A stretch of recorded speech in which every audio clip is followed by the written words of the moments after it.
Em nome de Jesus. Evangelho de Jesus, segundo escreveu João, capítulo 4, versículo 7. Irmãos, vamos começar a história bem do começo, que é a história que muitos irmãos já conhecem, que é da mulher samaritana. Então vamos lá. Veio uma mulher de Samaria tirar água. Disse-lhe Jesus: dá-me de beber, porque os discípulos tinham ido à cidade comprar comida. Disse-lhe, pois, a mulher samaritana: como, sendo tu judeu, me pedes de beber a mim, que sou mulher samaritana? Porque os judeus não se comunicam com os samaritanos.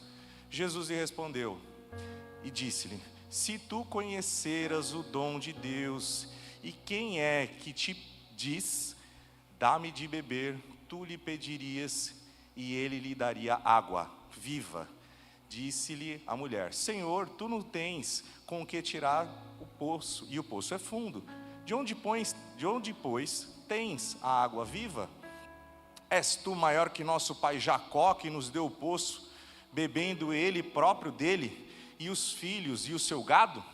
Jesus respondeu e disse-lhe: qualquer que beber dessa água tornará a ter sede, mas aquele que beber da água que eu lhe der nunca terá sede, porque a água que eu lhe der se fará nele uma fonte de água viva, de água que salte para a vida eterna. Disse-lhe a mulher: Senhor, dá-me dessa água, para que eu não mais tenha sede, e venha aqui tirá-la. Disse-lhe Jesus: vai, chama teu marido e vem cá. A mulher respondeu: não tenho marido. Disse-lhe Jesus: disseste bem, não tenho marido, porque tiveste 5 maridos, e o que tens agora não é seu marido. Isto disseste com verdade. Disse-lhe a mulher: vejo que é profeta. Próximo. Nossos pais adoraram neste monte, e vós dizeis que é em Jerusalém o lugar onde se deve adorar. Disse-lhe Jesus: mulher, crê em mim, que a hora vem em que nem neste monte, nem em Jerusalém adorareis. Próximo. Vós adorais o que não sabeis, nós adoramos o que sabemos, porque a salvação vem dos judeus. Mas a hora vem, e agora é, em que os verdadeiros adoradores adorarão o Pai em espírito e em... porque o Pai procura tais que assim o adorem. Deus é espírito, e importa que o adorem em espírito e em verdade. Podem se assentar. Aleluia. Irmãos, interessante porque assim, quando o apóstolo havia dito que me pegou de surpresa, falou assim: olha, você, dia 14 eu não vou estar lá, você prega? Eu falei: é isso aí, bora, né? Essa palavra me veio à mente logo no princípio, e eu fiquei imaginando da onde um culto de sexta. E eu costumo brincar, né? Falo que assim, que eu estou numa igreja pentecostal, mas eu tenho um hábito de ser reformado, né? Como Deus é bom, né? E como Deus nos coloca em locais onde nós somos desafiados, em nome de Jesus. Essa palavra me vem à mente porque adorar a Deus em espírito e em verdade. E eu me debrucei sobre isso há muito tempo, venho ruminando tudo isso que Deus havia me dado, e eu queria trazer alguns pontos para que a gente possa refletir sobre o que é verdadeiro, essa parte de ser um verdadeiro adorador. O que é de verdade ser um verdadeiro adorador? Porque é muito interessante, irmãos, que a mulher samaritana, todo mundo já ouviu falar que ela foi ao meio-dia, porque ela era uma mulher divorciada, então por conta disso, ela era discriminada, então logo ela ia ao poço buscar água, quando ninguém ia, ok.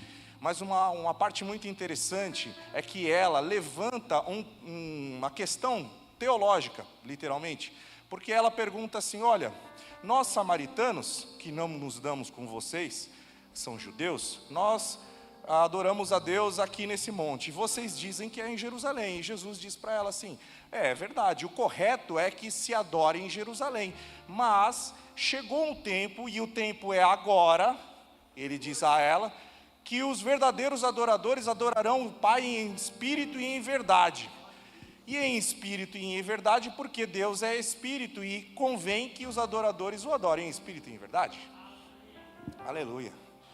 Irmãos, para a gente se situar, o povo samaritano era um povo inimigo, não era inimigo de verdade, mas era assim, era pior do que corintiano e São Paulino, sabe, assim, era pior um pouco isso, pior que flamenguista e vascaíno, sei lá, essas coisas assim, porque o povo samaritano foi um povo que, durante o cativeiro de Israel, eles acabaram se miscigenando, eles acabaram adquirindo outras culturas, uma coisa que o judeu nunca aceitava, não aceitaria, e estava correto que não aceitar, porque isso estava na lei de Deus. Deus disse: olha, vocês não se misturem com outras culturas. Então o samaritano, ele era como se fosse um judeu, que misturou culturas, e a adoração dele, a religião dele deixou de ser o judaísmo, eles criaram como se fosse uma religião própria. Então, por conta disso, os judeus não se davam com ele, eles eram povos distintos praticamente, apesar de que para os colonizadores da época eles eram o mesmo povo, então eles eram um povo distinto e eles não se davam entre si. Então, essa questão é uma questão muito interessante para eles, porque ela pergunta: olha, aonde é que eu devo adorar? O que é que eu devo fazer? Ok? Isso é uma pergunta lícita, é uma pergunta que nós devemos fazer de vez em quando, ou de vez em sempre, ok? Amados, eu quero dizer aqui com vocês que pontos que eu vou tratar aqui, eles não são excludentes, eles não são detrimentais, tá? Então quer dizer o quê? O que é detrimental? Eu perguntei em casa, o pessoal também sabia, então eu achei melhor explicar. Detrimental é algo que, para que uma coisa aconteça, a outra não pode acontecer. Se eu estou dentro, é detrimental que eu esteja fora. Se eu estou cheio, é detrimental que eu esteja vazio. Mas o que eu vou levantar aqui são pontos que não são detrimentais, mas eles também não são exclusivos. Calma lá que a gente vai chegar. Entenderam que é detrimental? Amém? Beleza. Irmãos, a adoração que está presa na religião, ela tem um grande problema quando ela está presa dentro de um templo.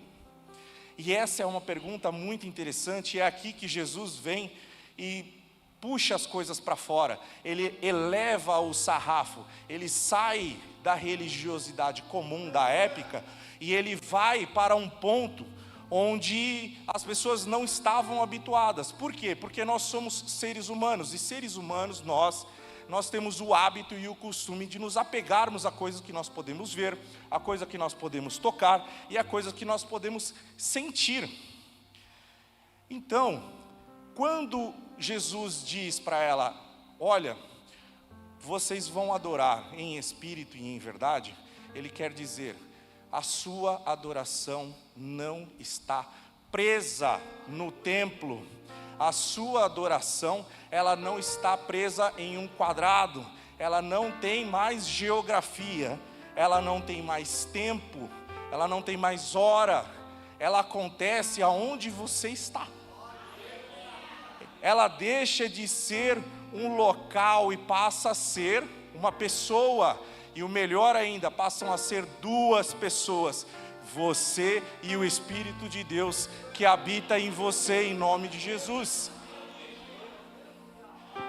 Irmãos, então, vamos começar pela parte mais difícil, para depois irmos para as partes mais fáceis.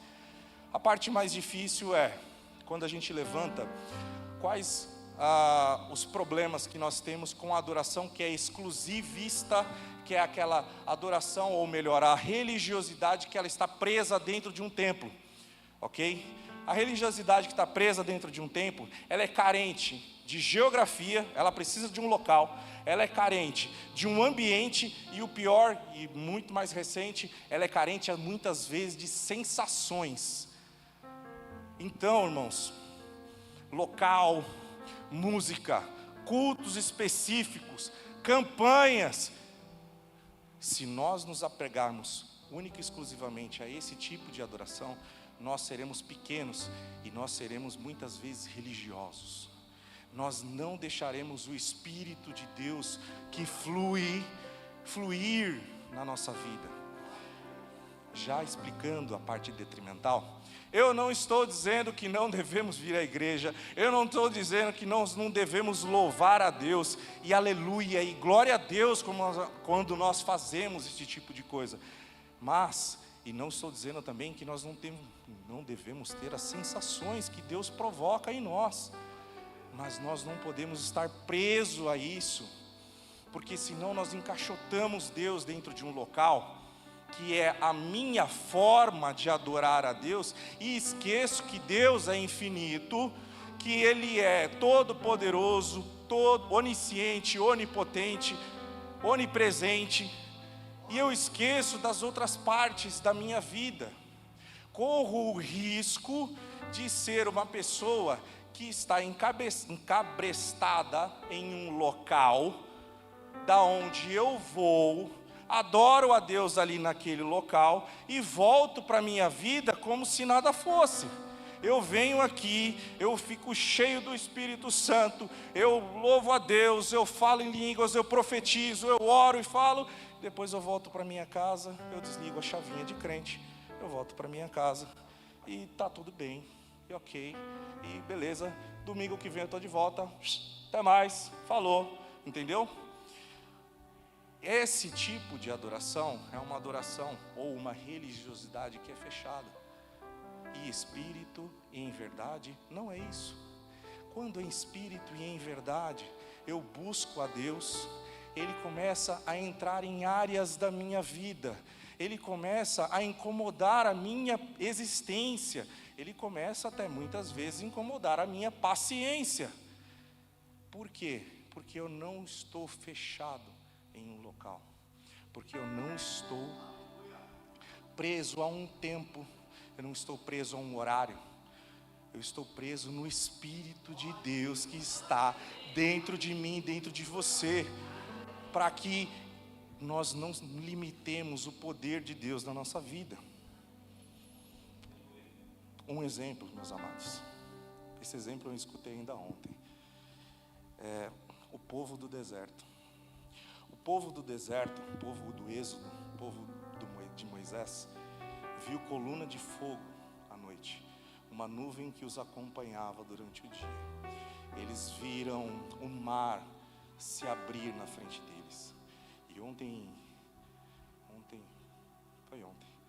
eu escutando isso, eu falei, meu Deus, realmente, né? Como a gente não viu nada disso. Quem imaginar ver um mar abrindo na sua frente? No entanto, isso não foi o suficiente para que o coração deles realmente se convertessem ao Senhor. Já imaginou o que é que precisaríamos ver, se fosse externamente a nós, para que nós nos convencêssemos de que Deus existe? Amados, isso é muito pesado. Por quê? Porque esse tipo de religiosidade, muitas vezes, e hoje em dia muito mais, vocês podem perceber, ele causa muitas vezes em nós uma certa ansiedade, e nós estamos sempre ansiosos para que nós encontremos Deus, e nós encontramos Deus, e depois a gente volta para casa, aí a gente quer encontrar Deus de novo, mas aí a gente esquece que Deus está com a gente o tempo todo. Por que que isso acontece? Porque a gente acaba se condicionando a que eu só posso adorar a Deus de um jeito, eu só posso adorar a Deus se eu escutar um louvor, eu só posso adorar a Deus desse jeito, do jeito quadradinho, do jeito que eu aprendi que tem que ser para adorar a Deus. E isso causa em nós uma certa ansiedade.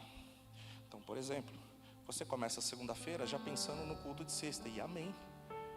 Glória a Deus que queremos estar na casa do Senhor, glória a Deus que queremos estar com os irmãos, amém?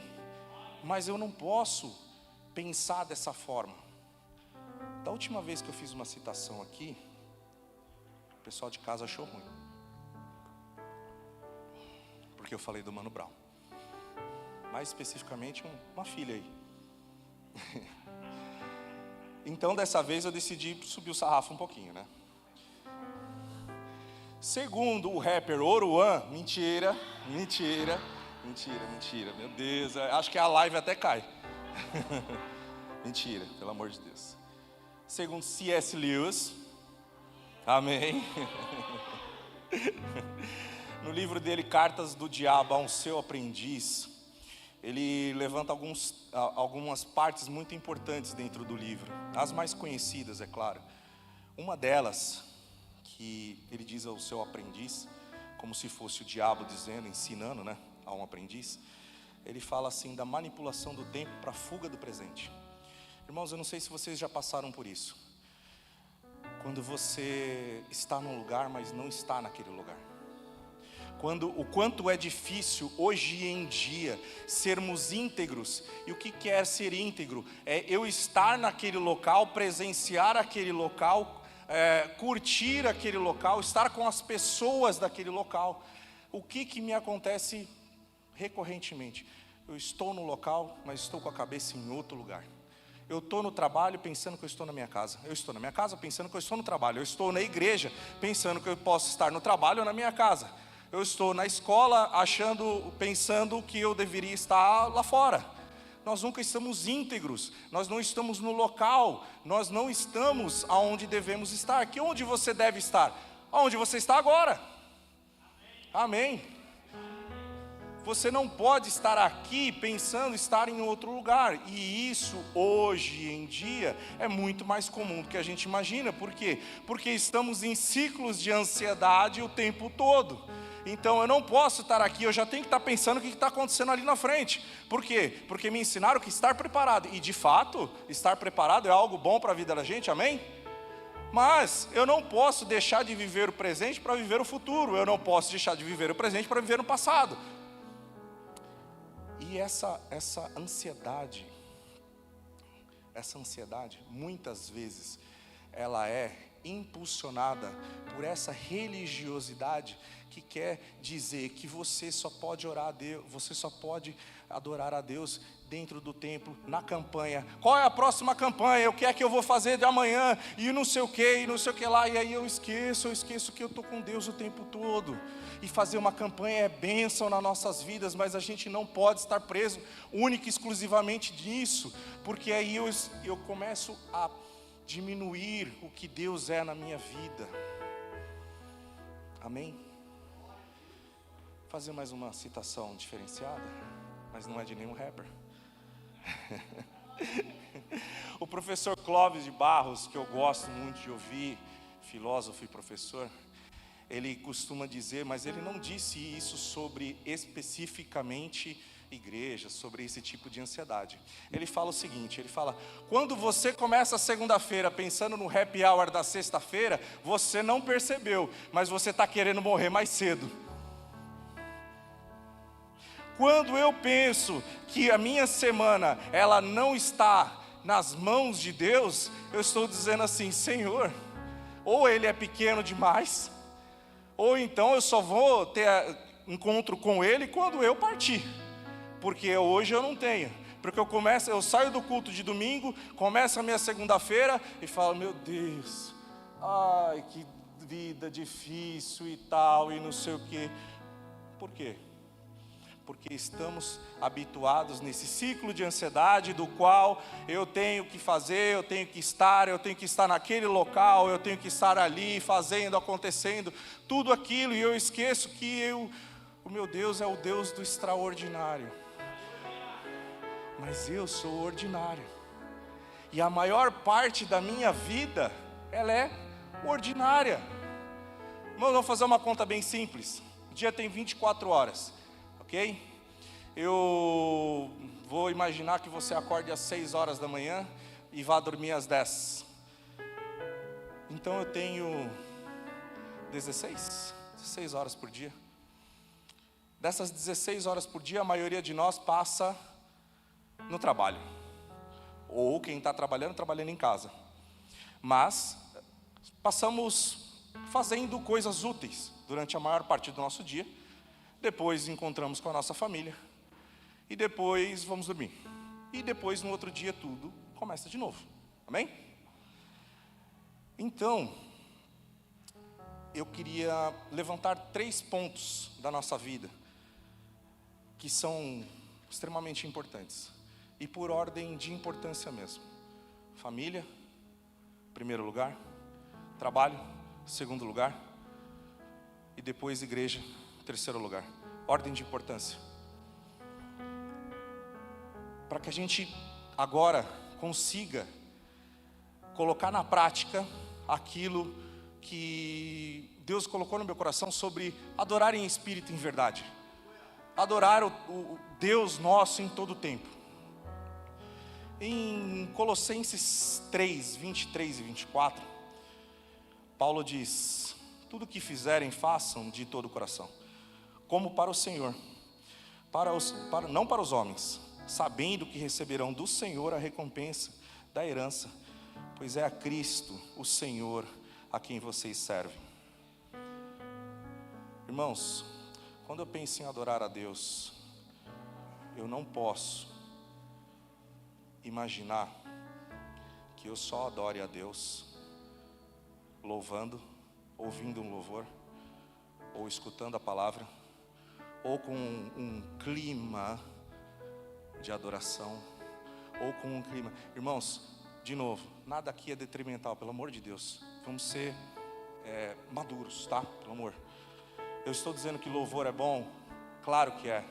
Eu estou dizendo que oração é ótima? Claro que é. Ouvir a palavra, e gente, eu adoro.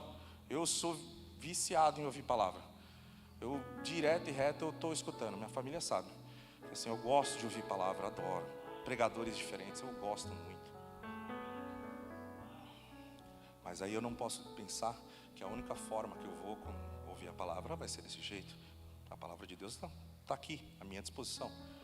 Eu não posso imaginar que quando eu não tiver o Alan no Spotify, eu não vou conseguir louvar a Deus, pelo amor. Então, vamos falar de família. Irmãos, a família é sempre uma coisa complicada. Sim, é sempre complicado. Como eu costumo dizer, assim, falei assim, se tem uma das coisas que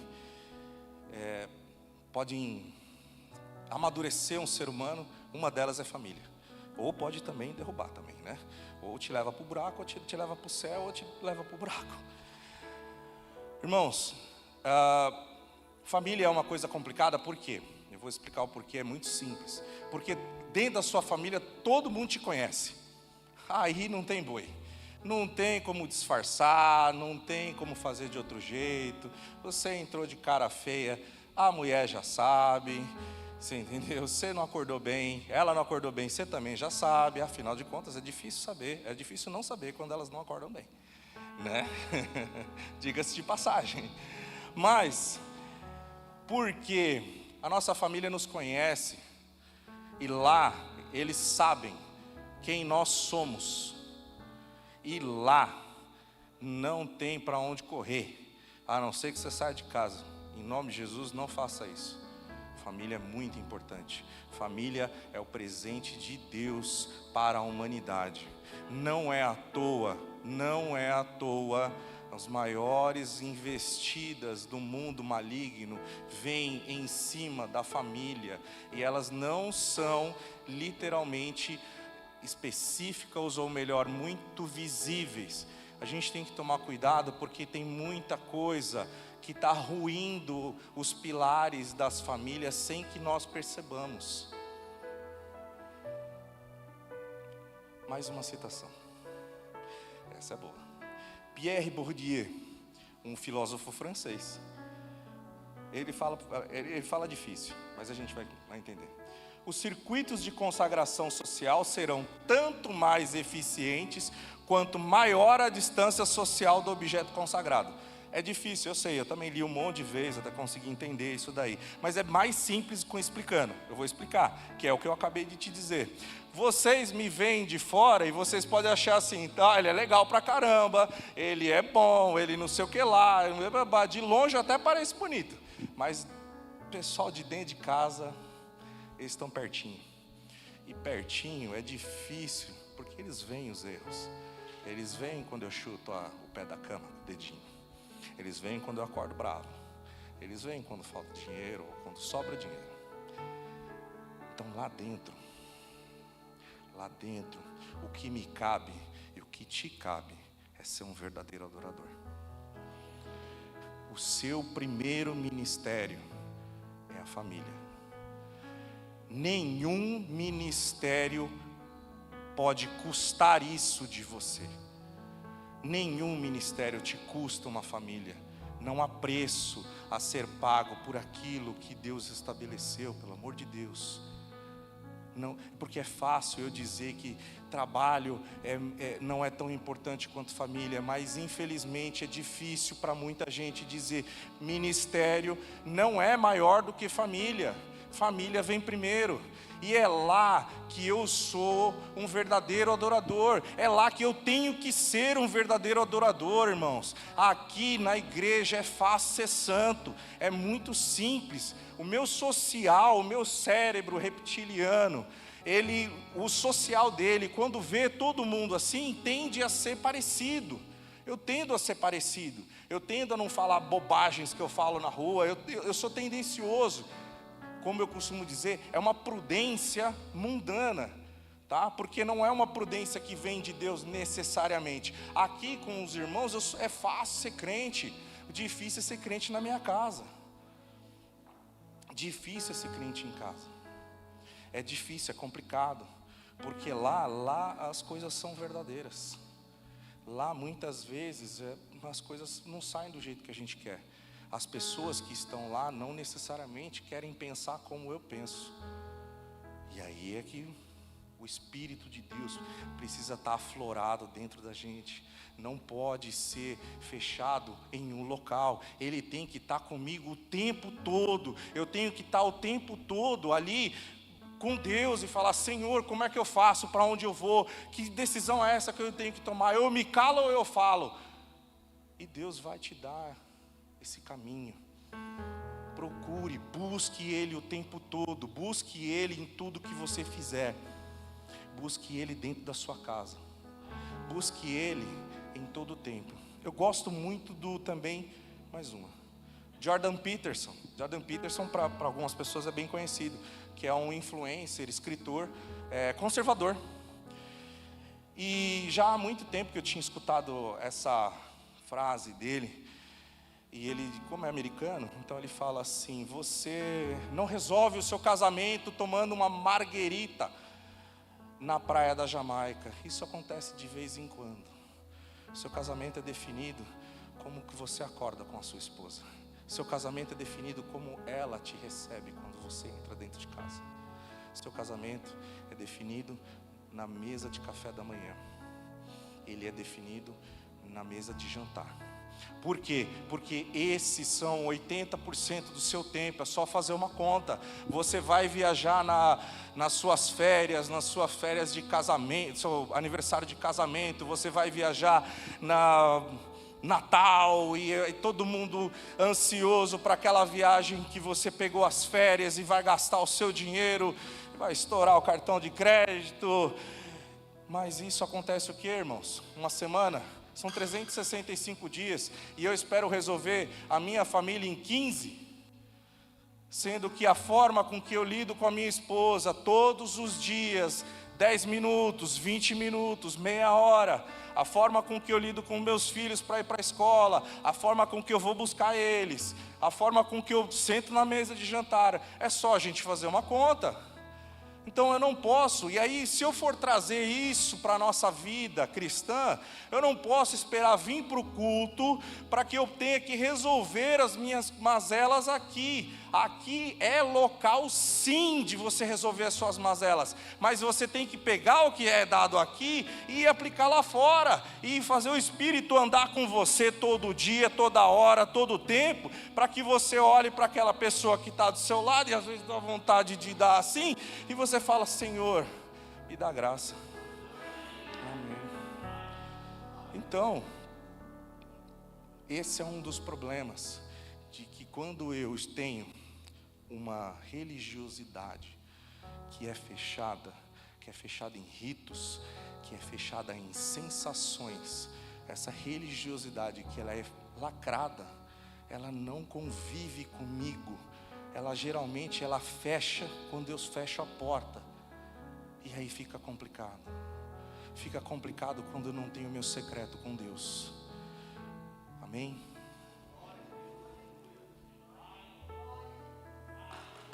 Aleluia. Glória a Deus. Obrigado, Senhor Jesus.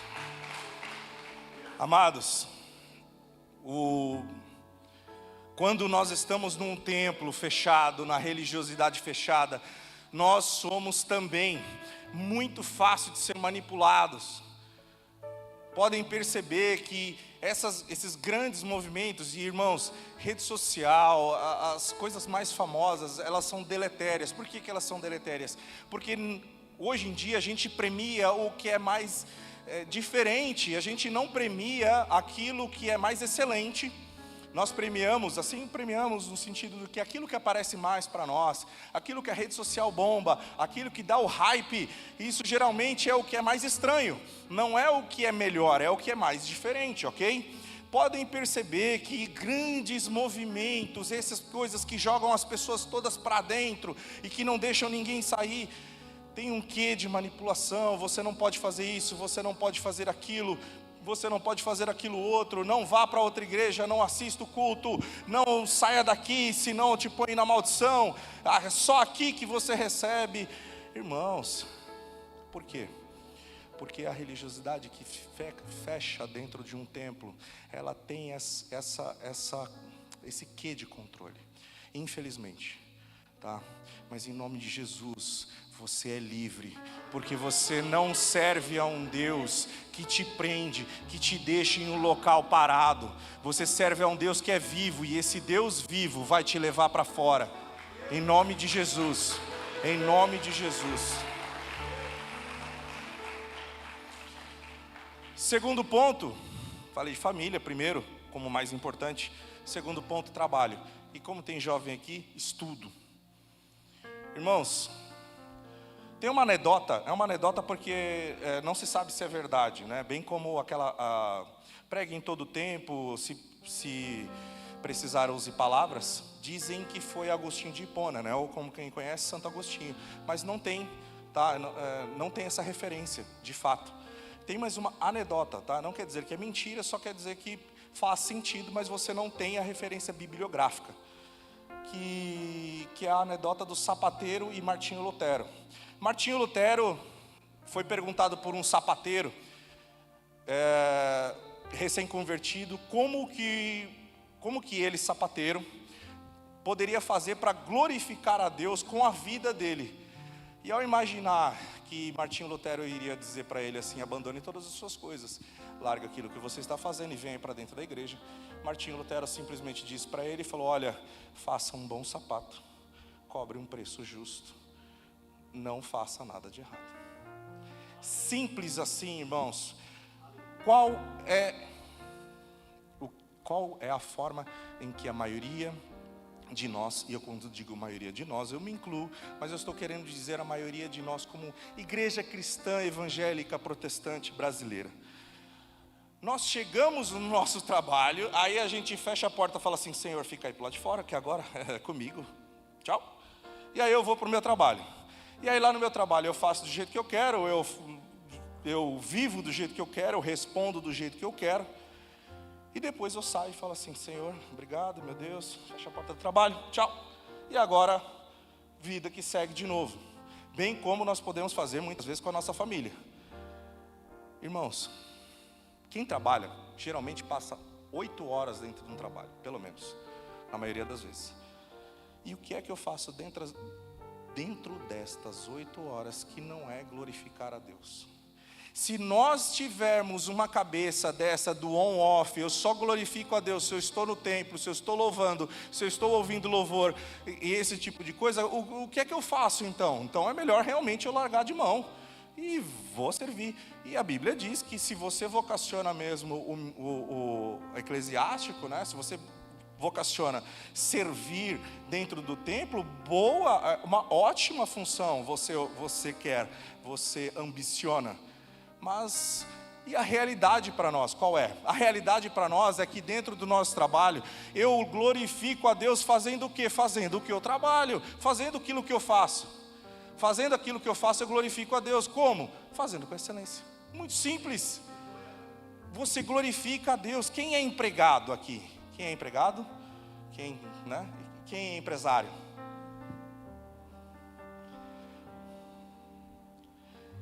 Quando você é empregado, por exemplo, você glorifica a Deus fazendo aquilo que você faz com excelência. Irmãos, nós como povo cristão, nós deveríamos ser buscados a tapa no mercado de trabalho. O pessoal ia falar assim, põe no seu currículo que você é crente. O cara ia falar, eu quero, mas você não sabe fazer. Não interessa, você é crente, sou. Então vem, bora para dentro. Bora que eu vou colocar você aqui, que eu sei que você vai trabalhar para caramba. Você não vai reclamar do seu trabalho. Você vai fazer com excelência, entendeu? Você vai ser honesto. É isso a realidade? Por quê, irmãos? Porque nós não aprendemos muitas vezes a glorificar a Deus com as nossas funções. A gente acha que glorificar a Deus é só quando eu sirvo dentro do templo. E amém, tem que servir dentro do templo mesmo. Só que o que você faz com aquelas outras horas, e que geralmente é a maioria das suas horas, que você está fora? Aí você esquece que você é crente, eu esqueço. Aí o meu trabalho, tá bom, beleza, papel de novo, relatório, planilha, o cliente chato e não sei o quê. E aí onde é que eu estou glorificando a Deus? Aonde é que eu estou glorificando a Deus ali? Naquilo que eu vou fazer eu falo, de novo segunda-feira. Aí eu volto a dizer, você quer que a segunda-feira não comece? Então você está indo para a sexta. Você quer ir para a sexta direto? Você está indo querendo para o buraco, você está querendo ir para a cova. Eu tenho que glorificar a Deus com aquilo que eu faço. Se eu faço alguma coisa, eu faço com excelência. Eu não dou trabalho para os outros. Eu faço aquilo que Deus me pôs para fazer. A gente se preocupa muito. Aonde Deus, será que Deus, esse aqui é o meu trabalho? E amém, irmão. Você tem que orar mesmo, você tem que perguntar mesmo para Deus. É isso aqui que eu tenho que fazer, Senhor? É por esse caminho que eu vou, Senhor? Porque a gente tem que orar, tem que perguntar para Deus, tem que pedir. Pergunta para outra pessoa, pergunta para o irmão, pergunta para um pastor mais velho, né? Mais experiente do que você. Pergunta para esse tipo de gente. Viva com pessoas que têm mais experiência, são mais cascudos de vida, para que você possa perguntar, amém? Só que Deus colocou você lá, ou você já está quando você conheceu a Deus. E agora, Senhor? A gente se preocupa onde a gente está, mas esquece de se preocupar com quem a gente é. Deus vive em você, irmão, então você é Deus aonde você estiver, independente daquilo que você estiver fazendo. Você é Deus, você é boca de Deus, você é mão de Deus ali fazendo aquilo que você tem que fazer, em nome de Jesus. Deixa essa semente cair no seu coração.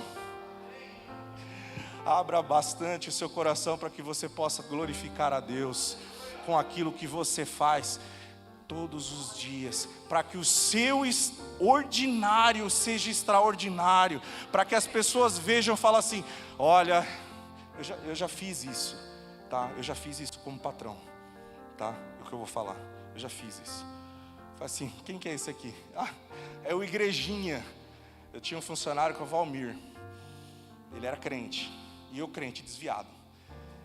E aí, os caras zoavam com ele e tal, porque acho que era de sexta ou de sábado, ele saía, punha o terno, põe a Bíblia e ia debaixo da igreja, ia para a igreja, põe a Bíblia debaixo do braço e ia para a igreja.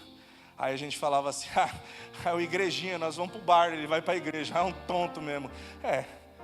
Eu podia dizer que ele era um tonto, eu podia dizer que era o Igrejinha, eu podia dizer o que fosse. O que eu não podia dizer dele? Ele não trabalha, ele não chega atrasado. Eu não podia dizer isso dele, ele é um desonesto. Eu peguei ele roubando, eu peguei ele falando mal dos outros. Nunca peguei o cara nada disso. Aí eu pergunto, se ele tivesse vindo falar para mim de Deus, e ele nunca veio. tá? Ele nunca falou de Deus assim diretamente para mim, mas o exemplo dele falava assim: eu posso dizer qualquer coisa desse tonto, menos que ele é desonesto, menos que ele é um vagabundo, que ele não quer trabalhar. Então muitas vezes, irmão, a gente acha que a gente está glorificando a Deus só quando eu chego para o irmão, falar: você não quer aceitar Jesus? Tem muita gente que não quer ouvir disso, mas essas pessoas estão olhando para mim e para você e querendo saber assim, como é que esse cara vive? Malandro, a gente falou besteira demais, esse cara não revidou. Como que é isso aí? Como que é esse negócio de você ter que trabalhar todo dia? Eu não te vejo triste, eu não te vejo cabisbaixo, você está sempre ali, legal, está tudo bem. Pô, uns dias você passou raiva, o cliente te tirou do sério e eu não vi você nem xingar o cara, meu. Se fosse eu, já tinha batido no cara. Falei, como é que é isso aí? Então eu posso dizer um monte de coisa, e muitas pessoas vão olhar para você e querer dizer uma série de coisas, mas que nunca digam que você é desonesto, que você não trabalha direito, em nome de Jesus, porque isso glorifica a Deus, isso glorifica a Deus onde você está. As pessoas estão olhando ao seu redor. Irmãos, tem uma coisa que eu costumo dizer, é o seguinte, eu costumo dizer para minha filha direto: nem todo mundo que te critica por você ser cristão é um ímpio, tá? Tem muita gente que é assim. Tem muita gente que quer te usar de escada. Tem muita gente que não te amava só o seu pecado. Mas tem pessoas que são sinceras, meus amados, e eles querem provar você. Eles querem saber, falam, como é que é esse negócio de ser crente aí? Eles vão te cutucar, eles vão te perguntar, eles vão te arrochar para saber se você é crente de verdade, ou se você é mais um desses que todo mundo fala, que vai para a igreja, depois sai falando mal dos outros, vai para a igreja, trai a esposa, vai para a igreja, não sei o que lá e não sei o que. Tem gente que é sincera, tem pessoas que são sinceras e querem conhecer a Deus, irmão, e eles vão conhecer através de você. Você é canal de Deus na vida dessas pessoas. Em nome de Jesus, não se faça assim, não se faça de preso, não se faça de tímido nesse ponto. Às vezes você não precisa falar, você só precisa mostrar. E de estar pronto a responder aquilo que as pessoas te perguntem. Por isso, estudem em nome de Jesus. Em nome de Jesus. Tem um corte muito famoso de um... Ele como é que fala? Piadista, né? Stand-up comedy. Humorista, ele é humorista, e ele fala num podcast, se eu não me engano, e ele é ateu, ateuzaço, assim, aquele ateu praticante. Tem o ateu, né, e tem o ateu praticante. O ateu praticante é brabo, e ele é ateu praticante, e ele fala assim, eu falei com esses negócios de crente, e ele falou assim, esses crentes aí falam, você fala, o que é esse negócio aí? Ele falou, de ler a Bíblia. Aí o cara fala para ele, você já leu a Bíblia? Eu não. Ué, você não fala que esse negócio aí é sua regra de fé e prática, que você é a sua... Ela diz que é o que você é, o que você tem e tal, e você não lê? O cara falou, não, é muito grande. Misericórdia, né? Irmão, então se você não estuda, um dia alguém vai te perguntar sobre isso, e você vai passar vergonha. Então estude, conheça da palavra, em nome de Jesus. Conheça daquilo que você diz que é a sua regra de fé e prática. Conheça, faça-se coerente daquilo que você fala, em nome de Jesus. Para os estudantes, essa é bem legal. Quer glorificar a Deus onde você estuda? É muito simples, ainda bem que tem mais estudante aqui. Não fica só para uma pessoa. Seja uma pessoa excelente, seja um estudante excelente. Quer glorificar a Deus? Estuda, tira nota boa, não pega no pé do professor, não enche o saco dos outros. Em nome de Jesus. Em nome de Jesus. Quer glorificar a Deus onde você está? Não seja o estorvo do lugar. Já percebeu? Tem gente que é difícil, a pessoa entra no ambiente, o ambiente fica pesado, aí ele fala assim, mas é crente ainda essa coisa. Não seja esse tipo de pessoa, seja pessoa de fácil viver, uma pessoa que flui a paz de Deus dentro dela, entendeu? Glorifique a Deus, seja um verdadeiro adorador, um adorador em espírito e em verdade. Irmão, vocês apagaram ali o negócio ali, eu vou embora desse jeito, ó, agora vai ficar mais difícil. Eu falei, vocês colocaram pouco tempo, agora ainda apagou, beleza, depois não reclama. Agora vem uma bem pesada que veio para mim também, e não é de hoje, quando a gente estava lá no Congresso dos Homens, que são dos empresários. Eu lembro que um dos empresários que foi lá falar, e ele disse uma coisa que me pegou pesado. Ele falou assim, que um pastor chegou para ele e perguntou, das ofertas e tal, mas perguntou assim, ele falou assim, o problema não é o que eu dou, porque eu não vou ser cobrado de Deus por aquilo que eu dei, eu vou ser cobrado por aquilo que eu fiquei. O que é que eu fiz com os 80% que eu fiquei? 70%, 90%. Ele falou, então quanto mais eu dou, menos eu vou ter que dar satisfação para Deus. E isso é pesado. A minha empresa, a sua empresa, ela não é sua, meu irmão. Ela é de Deus. Ela serve para que você glorifique a Deus com ela. Já parou para pensar que se você tem uma empresa, você muitas vezes é um guarda-chuva que outras pessoas estão debaixo? Então eu tenho que tratar a minha empresa glorificando a Deus. E como é que eu trato ela glorificando a Deus? Eu tenho que fazê-la prosperar. Eu tenho que fazer outras pessoas serem abençoadas por aquilo que eu faço. Em nome de Jesus. Eu não posso ser uma pessoa que dificulta a vida dos alheios. Eu tenho que ser uma pessoa que facilita. E ter uma empresa, muitas vezes, é facilitar isso. Tem um nutricionista, na verdade ele é treinador, eu acompanhava ele bastante assim, e ele é ateu, um ateu praticante também, mas um cara que entendeu a lógica do ser humano e a lógica assim do que é que você faz. Ele falou assim, a nossa vida é fazer a vida dos outros mais fáceis, é facilitar, é ajudar os outros, é facilitar. Zerou. Então, meus amados, a minha vida, a minha empresa, ela não é para mim, ela é para Deus, ela serve para glorificar a Deus, e eu tenho que glorificar servindo bem a ela.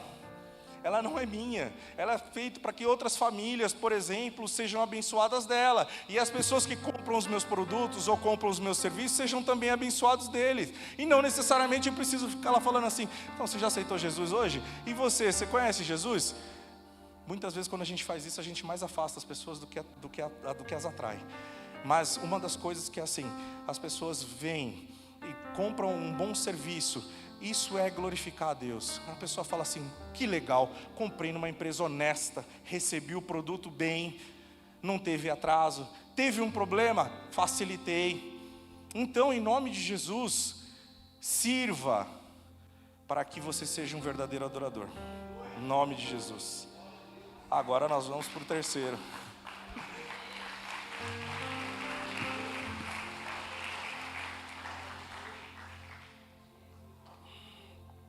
Que é a igreja. A igreja, meus irmãos, você é a igreja onde você está.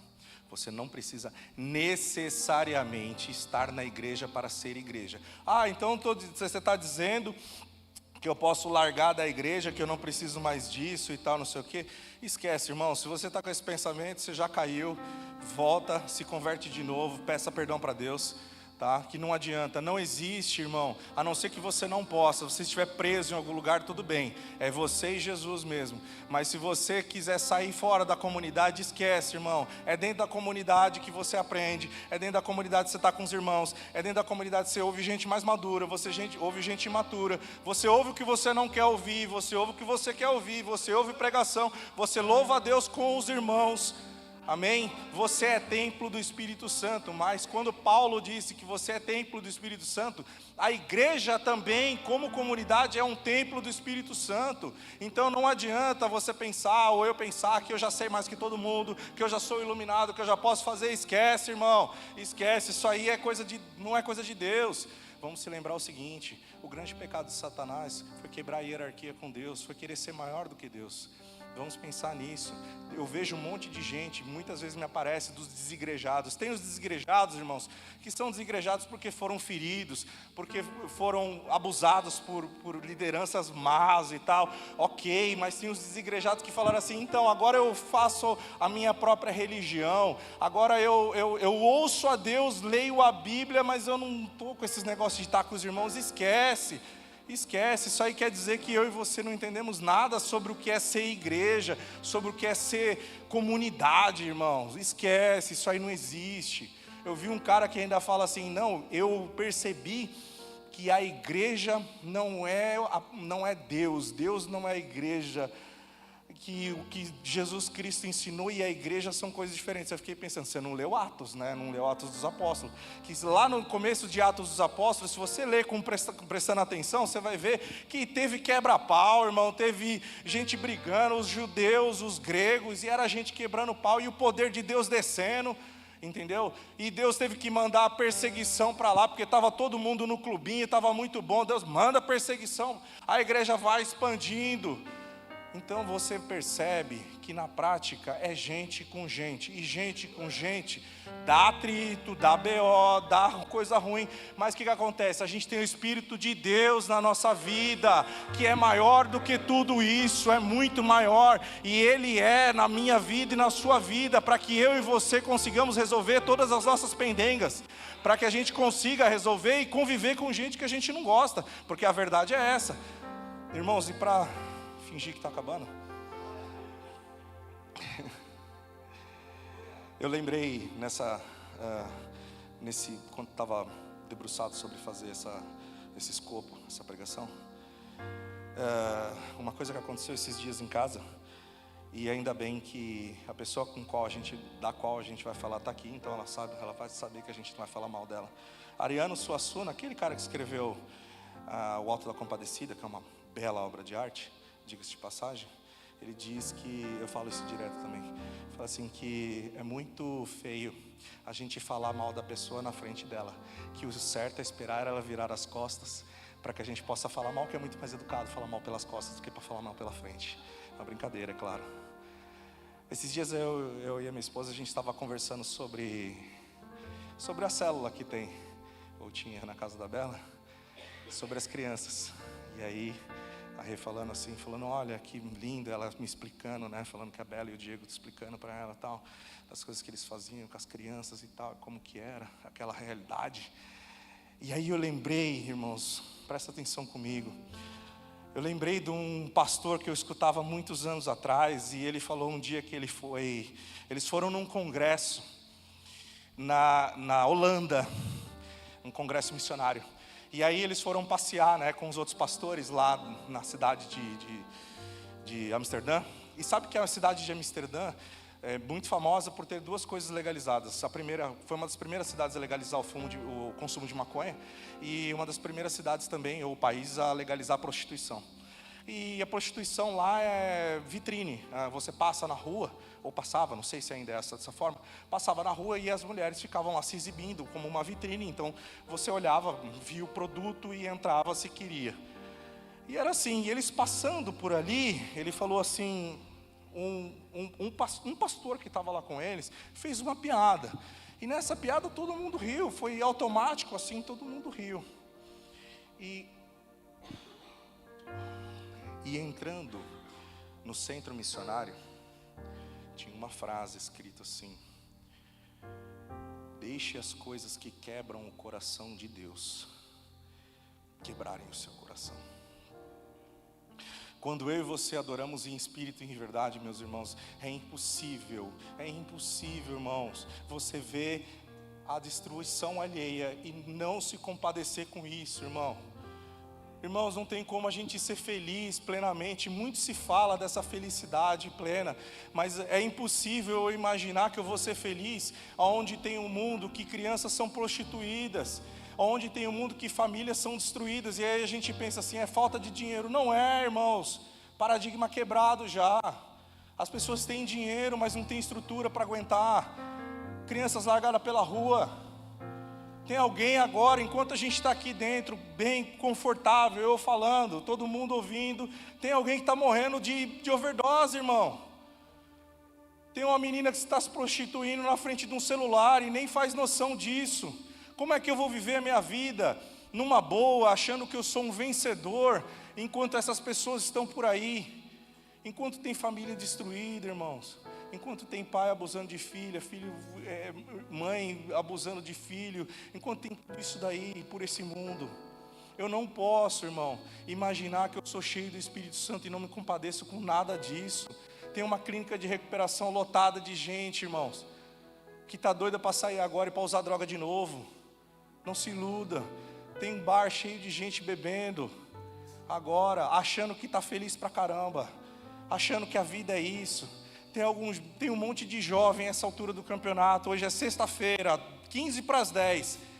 Tem um monte de jovem que está doido para sair para balada, beber até ficar em coma, e está achando que isso é super legal, não faz ideia do que tem pelo futuro.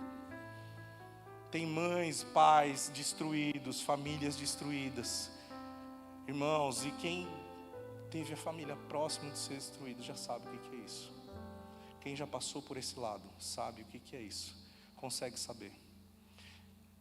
Quando eu sou um adorador verdadeiro, eu não posso mais deixar de me compadecer com as coisas que compadecem o coração de Deus. Aí, esses dias, no dia do batismo, minha esposa e minha filha se batizaram. A gente fica olhando para as pessoas para se batizarem e fala assim: como Deus é bom, como Deus é bom. E você é caminho de Deus para alcançar essas pessoas. Você é caminho de Deus. Receba isso em nome de Jesus. Vamos ficar em pé, meus irmãos, em nome de Jesus. Receba isso. Você é caminho de Deus. Você é cheio do Espírito Santo para testemunhar de Deus hoje e amanhã, no seu trabalho, na sua escola, na sua família. Você é caminho de Deus. Você é boca de Deus para testemunhar sobre cura, sobre libertação, sobre mudança de vida, em nome de Jesus. Vamos orar em nome de Jesus.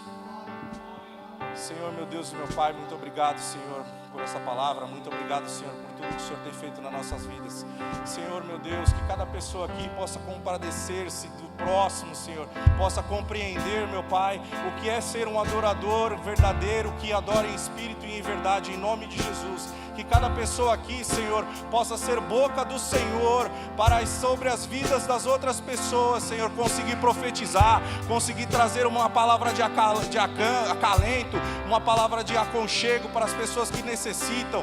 Que, Senhor, essas pessoas sejam boca de Deus, sejam as mãos de Deus, sejam os pés de Deus, aonde quer que estejam, em nome de Jesus, para a honra e glória do santo nome do Senhor Jesus.